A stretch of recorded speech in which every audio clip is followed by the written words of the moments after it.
তাহিরি তো দোষের অভাব নাই, যত ভালো কথাই কই তাহিরি ওই যে আগের কথাই, ওইগুলোই তারা বারবার এডিটিং করে সামনে আনে। তাহিরি সামনে চলছে, নিজের দেশ, নিজের জাতি, নিজের ধর্মকে প্রশ্নবিদ্ধ করে না, সেদিকে মাথায় রাখতে হবে। কথা বলেন ঠিক কিনা বলেন? এই জন্য আদর্শ সন্তান হতে হবে। কি সন্তান হতে হবে? আদর্শ সন্তান। সন্তানের কাজের কারণে বাবা মা কলঙ্কিত হয়। আমি দায়িত্ব নিয়ে বলছি, ঘটনা কুমিল্লায় ঘটেছে, কুমিল্লা তদন্ত করা হবে, সিসিটিভি ফুটেজ কালেক্টেড, যা বিচার হয় সেখানে হবে। ওই ঘটনাকে কেন্দ্র করে আমার চট্টগ্রামের হাটহাজারীর কোন পূজার উপাসনালয়ে যেন কোনো মুসলমান আক্রমণ করার দুঃসাহস না করে। কথা বলেন ঠিক কিনা বলেন? জি, ফেসবুক নামের গজব তালাক দিয়া দে। এক যুবক পোলাপান একটা স্ট্যাটাস দেওয়ার আগে যাচাই বাছাই করে 100 বার চিন্তা করে স্ট্যাটাস দিবে।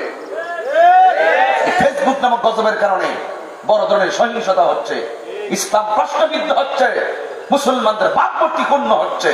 এই জন্য নেতৃত্ব যারা দিবে, নেতার পিছে দৌড়ার আগে 100 বার চিন্তা করবেন নেতা আমাকে কোন দিকে নিয়ে যাচ্ছে।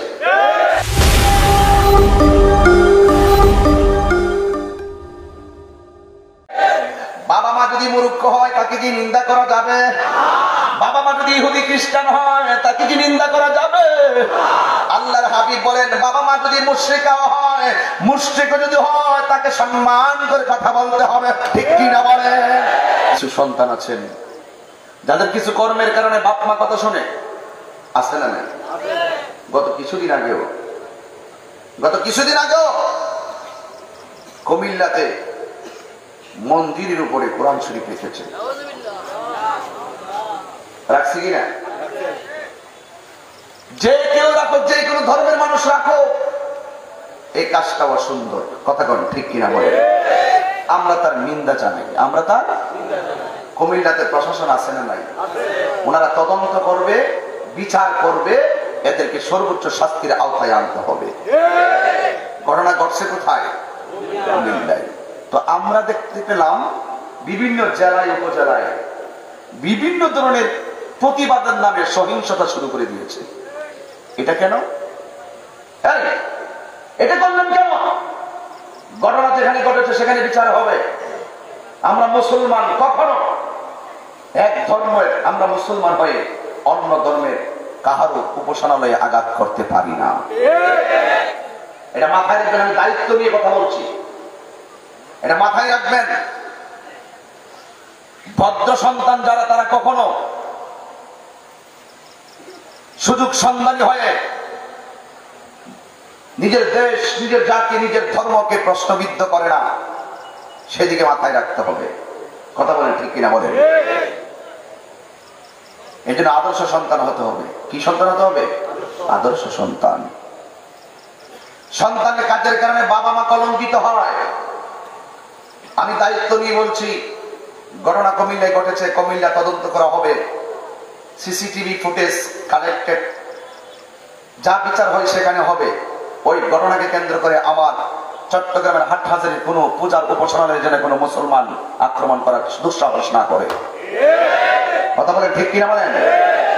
নিন্দা জানাতে পারেন, আমার মতো এইভাবে নিন্দা জানাতে পারেন। তাই বলে ওইটাকে কেন্দ্র করে সহিংসতা করিয়ে দেওয়া, বিভিন্ন ধরনের রাষ্ট্র এবং জানমালের ক্ষয়ক্ষতি করা, এটা আমার ইসলাম অনুমোদন করে নাই। লাকুম দীনুকুম ওয়ালিয়া দীন। তোমার জন্য তোমার দিন, আমার জন্য আমার দিন।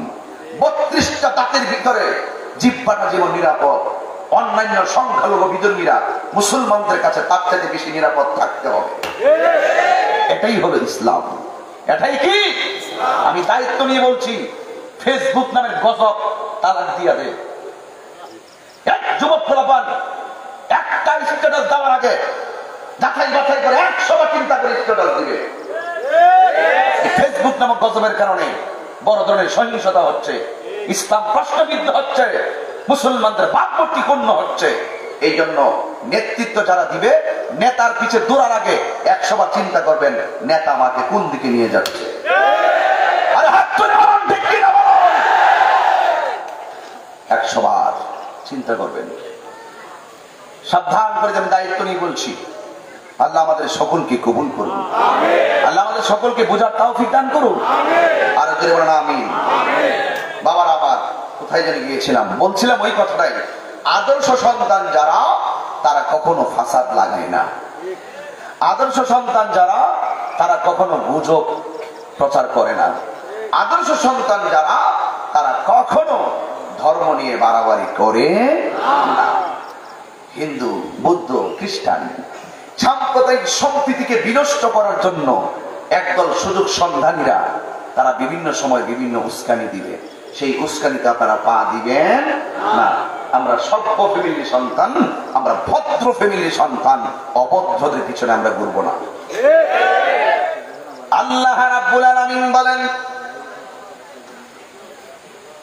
وَقَضَى رَبُّكَ أَلَّا تَعْبُدُوا إِلَّا إِيَّاهُ وَبِالْوَالِدَيْنِ إِحْسَانًا।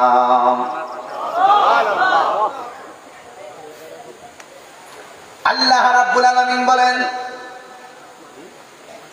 তোমাদের উপরে আবশ্যক করে দেওয়া হয়েছে আল্লাহ তা'বুদু, তোমরা ইবাদত করবে না, ইল্লা ইয়াহু, একমাত্র আল্লাহ ছাড়া। জবানটা ছেড়ে দিয়ে বলুন, ইবাদতের মালিক কে? ইবাদত পাওয়ার মালিক কে? আল্লাহ। মানে একমাত্র আমি আল্লাহ ছাড়া অন্য কাহারও ইবাদত করা যাবে না, আল্লাহ ছাড়া অন্য কাহারও কাছে মাথা নত করা যাবে না, আল্লাহ ছাড়া অন্য কাহারও কাছে সেজদা করা যাবে না। একমাত্র সেজদা পাওয়ার মালিক হলো একজন, জবানটা ছেড়ে বলুন তিনি কে? এই জন্য যুবক ভাইরা অনুরোধ করে বলি, সেজদা পাওয়ার মালিক কে? আল্লাহ ছাড়া কাউকে সেজদা করা যাবে না, আল্লাহ ছাড়া কাউকে উপাস্য হিসেবে মানা যাবে কেন? কেন কেন? আল্লাহু খালিকুন, আল্লাহ হলো আমাদের স্রষ্টা, আল্লাহ হলো আমাদের মালিক, যিনি রহমান, তিনি রহিম, তিনি সাত্তার, তিনি গফফার, গুনাহ মাফের মালিক একজন। জবানটা খুলে বলু তিনি কে? গুনাহ আছে না নাই? আর যদি বলুন আছে না নাই? গুনাহ মাফের মালিক একজন, যিনি রহমান, যিনি রহিম। সেই মনিব ছাড়া বা অন্য কাউকে উপাস্য হিসেবে মানা যাবে না, আল্লাহ ছাড়া কারোর কাছে মাথা নত করা যাবে না। আল্লাহ বলেন, আল্লাহ তা'বুদু ইল্লা ইয়া, আমি আল্লাহ ছাড়া কারো ইবাদত করা যাবে না। কেন জানেন? ওয়া ইলাহুকুম ইলাহু ওয়াহিদুন লা ইলাহা ইল্লা হুয়ার রাহমানুর রহিম।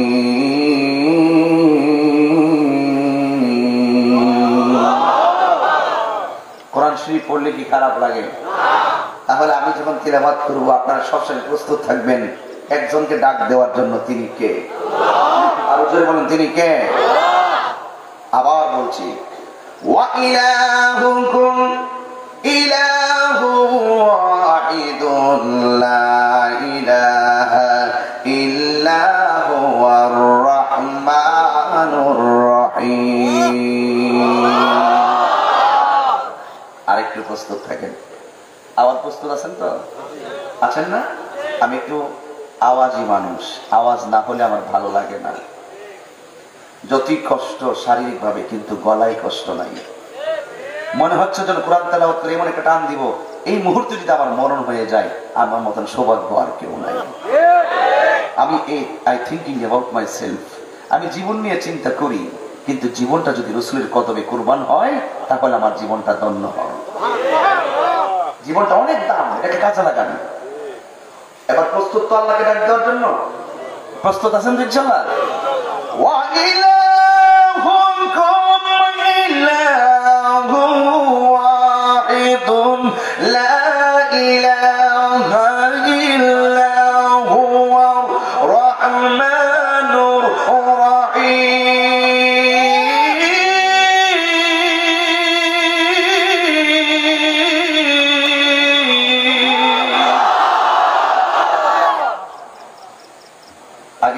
ভালো হলো না খারাপ হলো? আর মরিদ তো চায় কুল ইন্না সলাতি ওয়া নুসুকি ওয়া মাহইয়ায়া ওয়া মামাতি লিল্লাহি রাব্বিল আলামিন। আমার জীবন, আমার মরণ, আমার সালাত, আমার কুরবানি একজনের জন্য। জবান খুলে বলুন তিনি কে? সেই আল্লাহ যিনি কণ্ঠ দিয়েছেন, সে আল্লাহকে আল্লাহ বলে ডাকবো না কাকে ডাকবো? আরে সন্তান যখন মাকে বলে আম্মা, মা গো, মা সন্তানের সুর শুনলে বুঝতে পারে সন্তানটা কোন কারণে কোন প্রয়োজনে ডাকটা দিয়েছে। আরে আল্লাহকে তো আল্লাহ বলেন তুই মুসিবতে পড়বি, ডানে বিপদ বামে বিপদ, আমি আল্লাহর একটা নাম আছে রহমান। তুই গুনাহ করেছিস, পৃথিবীর কেউ জানে না, আমি জানি। তুই জানোস না আমার একটা নাম আছে গাফফার। আমার একটা নাম আছে কি? আরে তুই গুনাহ করেছিস, তোর গুনাহটা কেউ জানে না, কেউ জানে না। আবার আরেকজনে গুনাহ করেছে, তুই জানোস, তুই কাউকে বলস নাই, তুই কাউকে বলস নাই। অন্যজনে গুনাহ করেছে, ওই গুনাহটা তুই জানোস, সে কি চুরি করেছে, তুই জানোস সে কি গুনাহ করেছে, কোথায় জিনা করেছে, কোথায় চুরি করেছে, কিন্তু কাউকে বলস নাই। তোর পায়ের দোষটা তুই গোপন রেখেছিস। মনে রাখিস তোর অনেক গুনাহ আছে, যে গুনাহগুলো আমি জানি, তোর অন্য কোনো ভাই জানে না। হাসরের মাঠে উঠবি, তোর ভাইয়ের গুনাহটা মাফ করার গোপন রাখার কারণে আমি আল্লাহর একটা নাম আছে সাত্তার, এই নামের উসিলায় তোর গুনাহটা আমি আল্লাহ হাসরের মাঠে গোপন রাখবো। তো সেই মালিককে আমরা ডাক দিব, তাহলে কোনো কার্পণ্যতা আছে ভাই? এই জন্য আমার যুবক ভাইরা, আল্লাহ ছাড়া কারোর ইবাদত করা যাবে? আল্লাহ রাব্বুল আলামিন আমাদেরকে টেন্ডারবাজি করার জন্য পাঠাই নাই, রাহাজানি করার জন্য পাঠাই নাই, মারামারি করার জন্য পাঠাই নাই, সাম্প্রদায়িক দাঙ্গা লাগাইতে পাঠাই নাই। আল্লাহ রাব্বুল আলামিন কেন পাঠিয়েছেন? আমার আল্লাহ বলেন ওয়ামা খালাকতুল জিন্না ওয়াল ইনসা ইল্লা লিয়াবুদুন।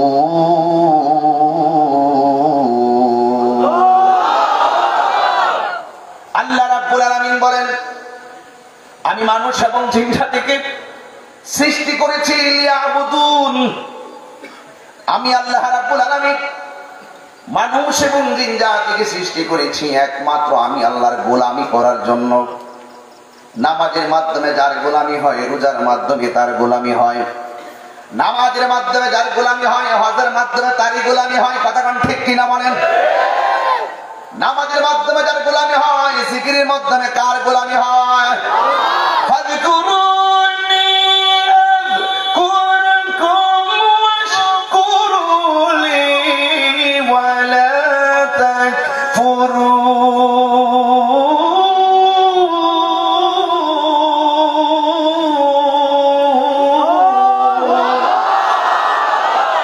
তোমরা যদি আমি আল্লাহকে স্মরণ করো, আমাদেরকে স্মরণ করবে কে? আর জোরে বলুন কে? এই জন্য আল্লাহ বলেন আমি তোমাদেরকে বানিয়েছি একমাত্র আমি আল্লাহর গোলামি করার জন্য। আমি আল্লাহ তোদেরকে বড় মায়া করে বানিয়েছি। আল্লাযী খালাকাকা ফাসাওয়াকা ফাআদালাক ফি আইয়ি সূরাতিন মা শাআ রাক্কাবাক। আল্লাহ রাব্বুল আলামিন বলেন আমি এই পৃথিবীটাকে খুব চমৎকারভাবে সুবিন্যস্ত করেছি। শুধুমাত্র তাই নয়, আমি আল্লাহ রাব্বুল আলামিন তোদেরকে যেমন করে পছন্দ করেছি এমন ভাবে বানিয়েছি। এর দ্বারা প্রমাণ হয়ে গেল কালো মানুষ দেখলে ঘৃণা করা যাবে না। কথা বলেন ঠিক কিনা? বাবা মা যদি মূর্খ হয় তাকে কি নিন্দা করা যাবে? বাবা মা যদি ইহুদি খ্রিস্টান হয় তাকে কি নিন্দা করা যাবে? আল্লাহর হাবিব বলেন বাবা মা যদি মুশরিক হয়, মুশরিক যদি হয় তাকে সম্মান করে কথা বলতে হবে। ঠিক কি না বলেন? কেন কেন কেন? ইন্নাল ইনসানা আল্লাহ কাদ খালাকনাল ইনসানা ফি আহসানি তাকবীর। আল্লাহ রাব্বুল লাকাদ লাম অবশ্যই, কাদ অবশ্যই, দুইটা তাকি যেখানে ব্যবহার করেছেন অবশ্যই অবশ্যই আমি আল্লাহ রাব্বুল আলামিন মানুষদেরকে অনেক সুন্দর নমুনায় বানিয়েছি। 1 2 3 4 5 6, 7, 8, 9, 10 প্রথম সারিতে 10 জন মানুষ বসলাম, একটা চেহারার সঙ্গে আরেকটা চেহারা মিলে না। এই কারিগরকে আরো জোরে বলেন কে? এত সুন্দর হাজার হাজার মানুষ, একটা চেহারার সঙ্গে একটা চেহারা মিলে না গো। এই কারিগরকে আরো জবান খুলে বলুক কে? এই জন্য আমার যুবক ভাইয়েরা, আল্লাহ আপনার বড় মায়া কইরা বানাইছেন। সেই মনিব আপনার বলতেছে, আমি আল্লাহ ছাড়া কাহার ইবাদত করা যাবে? যারা মানে তারা ইমানদার, যারা মানে না তারা কি? আর জোরে কোন তারা কি? আমার ওয়াজের ধারাবাহিকতাকে কষ্ট পাচ্ছেন নাকি? যদি বলেন তাহলে 20-25টা গজল গাইয়ে শেষ করে বাড়ি চলে যাবে। আমার তো দোষের অভাব নাই, তাহিরির তো দোষের অভাব নাই।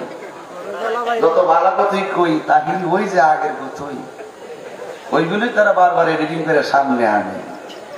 তাহিরি সামনে চলছে, পিছনে তাকে এবার সময় নাই। পারলে আয় সাথে দৌড় দে, দেখি তাহিরি